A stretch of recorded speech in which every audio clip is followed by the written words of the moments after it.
All right. So Wendell Berry is a poet, a farmer, a thinker. Um, Really, one of those people that I admire greatly. I'm going to talk you through a little bit, fairly quickly, Wendell Berry's essay, "The Pleasure of Eating." Before that, I think I want to show you. I want you to hear a poem by him. So I'm going to go over here. I'm going to get rid of my face, which you don't need to see. Here's a poem by Wendell Berry, pretty famous poem by Wendell Berry. And listen. The peace of wild things. When despair for the world grows in me, and I wake in the night at the least sound, in fear of what my life and my children's lives may be, I go and lie down where the wood drake rests in his beauty on the water, and the great heron feeds. I come into the peace of wild things, who do not tax their lives with forethought of grief. I come into the presence of still water, and I feel above me the day-blind stars waiting with their light. For a time I rest in the grace of the world and am free.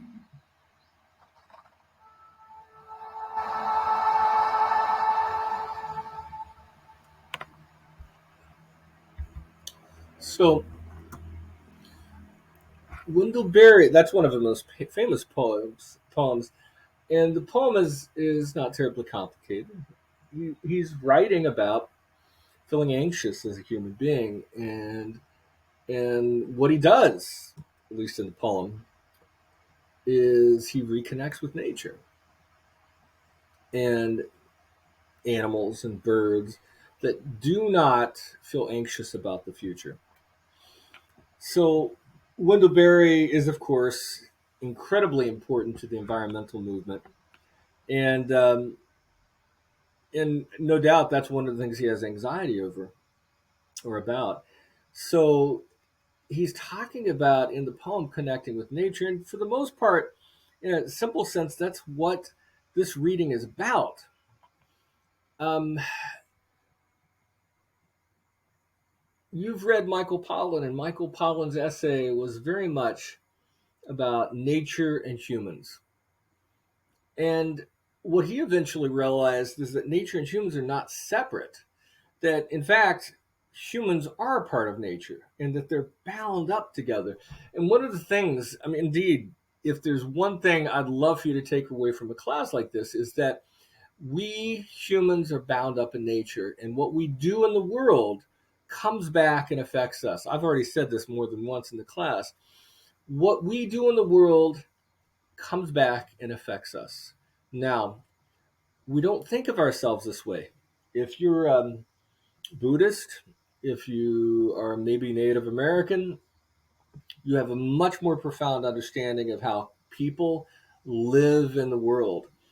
The West, which is obsessed with individualism, it creates a kind of cocoon around the self and has a hard time seeing how humans are connected to nature as a result. Um, we are, even though we imagine that we are independent, we in fact dependent and part of the world. Um, and if you doubt me, let's have a conversation, and I will simply ask you, how did you learn to put on pants? How did you learn to use the bathroom? Where do you get your food? Where do you get your car? Where do you drink? I mean, we imagine we're independent, but in fact, we depend on hundreds, if not thousands, of others, not the least of which is, nature, to exist. But it makes us feel good to imagine we're truly independent. So Wendell Berry is talking about that alienation. Alienation means separation. It means distance. He's talking about how, in essence, he's talking about how humans don't know where the food comes from. We go to Meijer, or in this case, Walmart. There are no Meijers locally. You go to Kroger, IGA, Giant Eagle. You go there and you buy your food. It's in pretty little containers, and you take it home. So you buy some hamburger in cellophane and in styrofoam. Most of us have no inkling how that meat came from a cow, how it was ground up, and how it was inserted in that plastic. And what Wendell Berry is trying to get us to think about seriously is not, oh, he's not making an argument we should stop eating or we should stop eating meat. He's simply saying we should know that we are part of the process. The food is grown, and we are part of the agricultural process, and we need to know where our food comes from to behave ethically and morally in the world and not be bubbles. So I'm going to walk through this essay a little bit and not maybe paragraph by paragraph, and just hit some high points. And you can email me or ask me if you're confused or you need some clarification. So when Wendell Berry says up here, eat responsibly, what does he mean? He's answering the question, what can city people do about the decline of American farming? He says, eat responsibly. And this whole essay is about what that means. Um, and he elaborates here. Let's see. And he's trying to explain to us as about what being responsible is. He says, I begin with the proposition that eating is an agricultural act. Eating ends the annual drama of the food economy that begins with planting and birth. Most eaters, however, are no longer aware that this is true. They think of food as an agricultural product, perhaps, but they do not think of themselves as participants in agriculture. They think of themselves as consumers. So if they think beyond that, they recognize that they are passive consumers. So what Wendell Berry is trying to say is that we're divorced from the process by which food is grown, made, and distributed. We don't think about ourselves as part of that process. 200 years ago, we probably, quite possibly, would have been growing our own food. We would have planted it. We would have grown it. We would have made it. We would have eaten it. In fact, all of that could have been happening within the confines of our own property. Today, how many people actually grow their food? Not many. Most of us just go to the store and we're divorced from that process. And he's describing us as passive. We consume, but we consume passively. And we've forgotten, basically, we've repressed, forgotten the knowledge of where the food comes from. And we don't ask important questions. How fresh is the food? How pure or clean is it? How free of dangerous chemicals? How far was it transported? What did the transportation add to the cost? When the food product has been manufactured, when the food product has been manufactured or processed or pre-cooked, how has that affected its quality or price or nutritional value? Lots of people spend all their time just buying processed food and don't understand how processing changes the food. So he continues more of the same, right? Most people don't know. They know the food comes from farms, but they don't know what kind of farms, where the farms are, etc. It's all abstract. And what Wendell Berry wants is people to be concrete and have real experiential knowledge of where food comes from. He says here, and this is important, there's a kind of critique of capitalism here.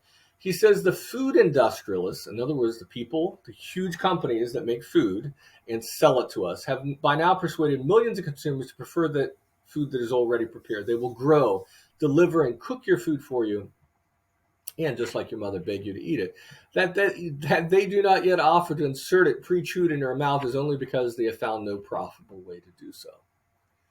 We may rest assured that they would be glad to find such a way. So there's a kind of implicit critique here of business. And remember, this particular second essay prompt is trying to get you to look at the packaging which is created by business, and think critically about that packaging. Does the company, the food company, the person who's selling you hamburger, want you to think about where that hamburger came from? Probably not. I mean, if you put a picture of a cow on a cover of a hamburger package, and even more bluntly, a cow being, killed or made into raw meat, that would turn your stomach. At best, they might show a picture of a cow in a beautiful natural setting, which is trying to tell us that, oh yeah, this meat you're about to eat, the cow was happy. It was, it had a kind of free range. Um, so okay, as I said, I'm working through this a little bit methodically and systematically, um, and I feel like I've made most of these points. He says here, and I want to highlight this: there is then a politics of food, like any politics, and it involves our freedom. Um, we still sometimes remember that we cannot be free if our minds and voices are controlled by someone else, but we have neglected to understand that we cannot be free if our food and its sources are controlled by someone else. The condition of the passive consumer of food is not a democratic condition. One reason to eat responsibly is to live free. What he's saying is, more or less, that if freedom is about being knowledgeable and freedom is about having options, what most of us have done when we go passively to the store is we've given up our freedom because we know nothing about where the food comes from. We are being controlled by capitalists, by food industrialists, and of course the goal is to make money. And Barry is saying there's a politics here. The fact that we don't think about our food is a political act. And thinking about your food and wondering where it came from, thinking about its quality, whether or not it was grown with chemicals, that's also political. And he says some really great things here.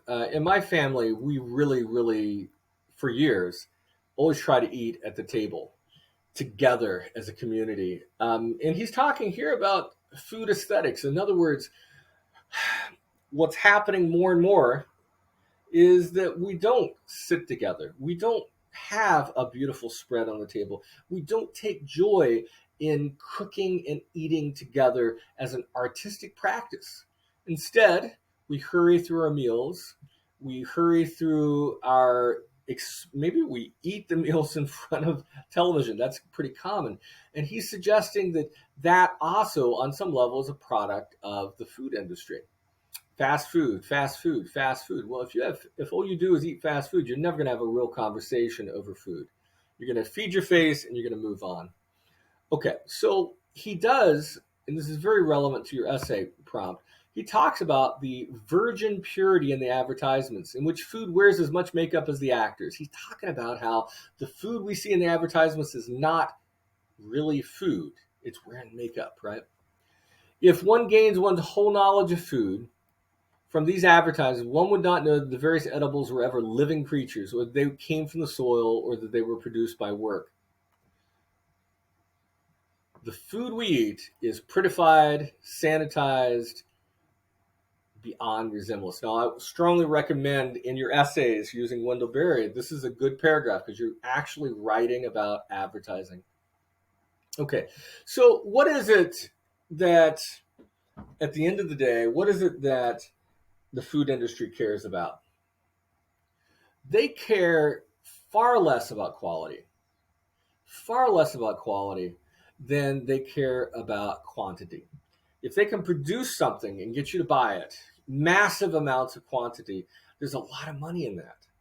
They're focused around not quantity and price, and not quality.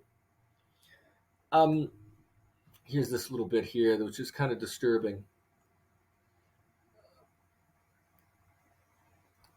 The specialization, in this peculiar specialization of the act of eating is again of obvious benefit to the food industry, which has good reasons to obscure the connection between food and farming. It would not do for the consumer to know that the hamburger she is eating came from a steer who spent much of his life standing knee-deep in his own excrement in a feedlot, helping to pollute the local streams, or that the calf that yielded the veal cutlet on her plate spent its life in a box in which it did not have room to turn around. That's disturbing, but that's how veal is made. If you've ever had veal, now you know.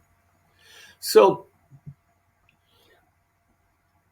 he's trying to talk to us about how capitalism, food industry is controlling us, and we don't even understand it. We don't even recognize it. He's trying to talk to us about how eating responsibly would entail knowing where our food comes from. Okay. Um, by the end, he starts giving us some good concrete examples of what we can do to all these things, right? What can we do to eat responsibly? Prepare your own food. Lots of people don't do this anymore.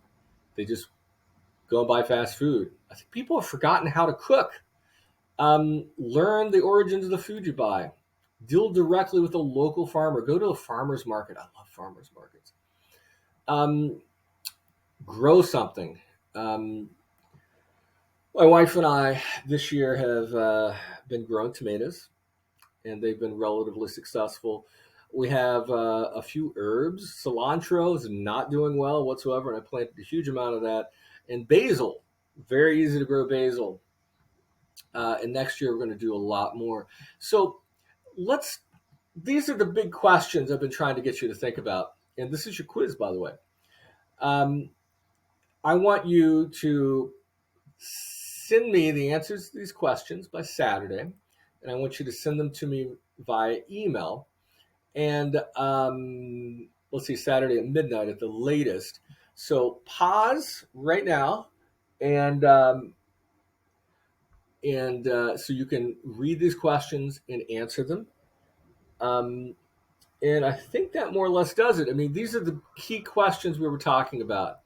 Um, you should go back to the reading, find quotes. In this case, not page numbers. You should be actually using paragraph numbers, but you should be able to answer these things. Um, I think that's about it. It's not a complicated essay. I think the Michael Pollan one is a little bit more. Yeah, actually, it's more complicated. So I think you'll be okay with this. If you do have questions, send them to me. Don't hesitate, and I'll help you out. Take care.